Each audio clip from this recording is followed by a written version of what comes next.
We have a lot of partners in addition to the government and to the counties. We work with universities, with the academia. I can mention KCA University, I can mention University of Nairobi, but of course a lot of other technically oriented universities as well. UN Habitat has a network which is called UN Habitat Uni, where we invite universities to partner with us. So this is potentially also an invitation to other universities in Kenya to join the UN Habitat Uni network.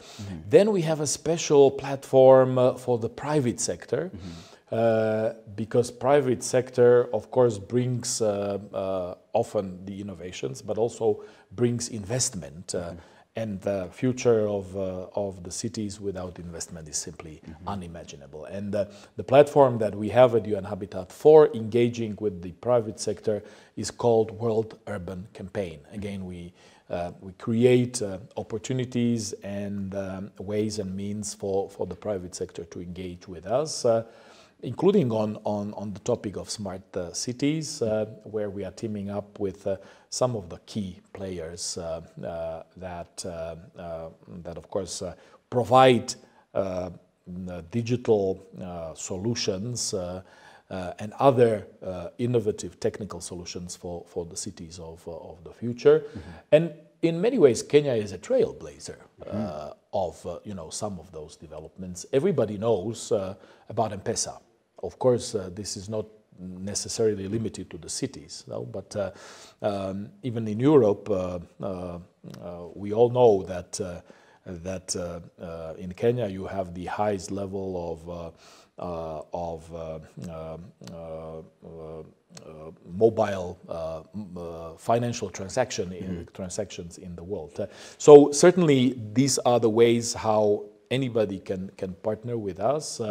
We work also with Kenya Civil Society. We have a stakeholder engagement platform. And I also would like to mention that actually in May of this year, here at the United Nations office or UN compound in Nairobi, we'll be hosting the next global UN civil society conference. So civil society actors, please join us in May.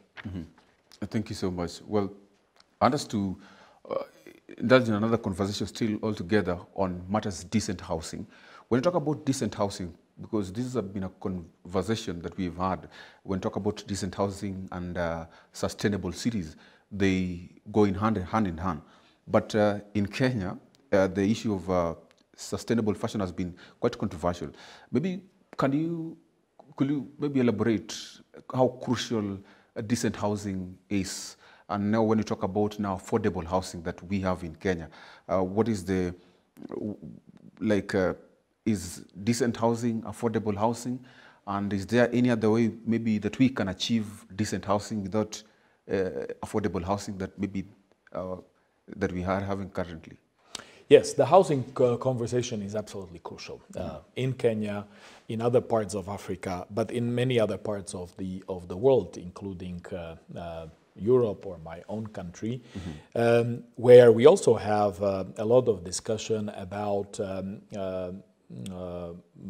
apartments, flats, houses that people can afford, because not everybody, of course, has a salary that is at a certain level.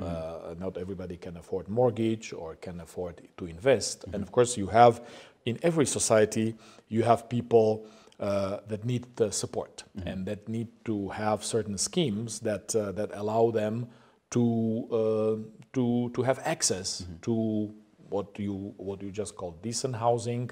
We, of course, talk about affordable and adequate housing. And of course, these are closely linked, and it's important that we link them because, of course, one cannot be replaced by the other. And globally, UN Habitat has estimated that globally the housing gap is at such a level that if we wanted to address it now, we would have to build 96,000 new housing units a day globally, which of course is unrealistic, but it should be a bit of a wake-up call for us to realize the scale of the problem and to focus on it. And of course, Kenya is no exception. Okay. We know that the demand, the annual housing demand in Kenya is around 250,000.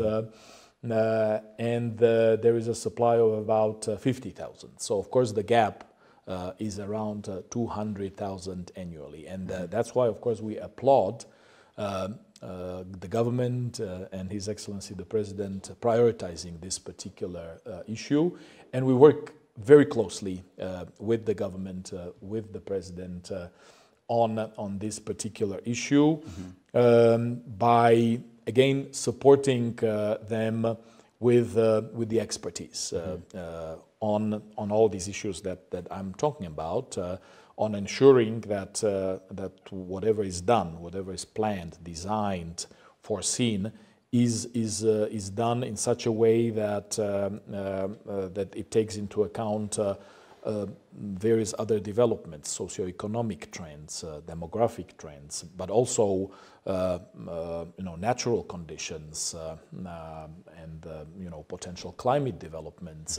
We have seen in recent months, how much damage rains have caused in Kenya, in different parts of Kenya, and of course this cannot be ignored.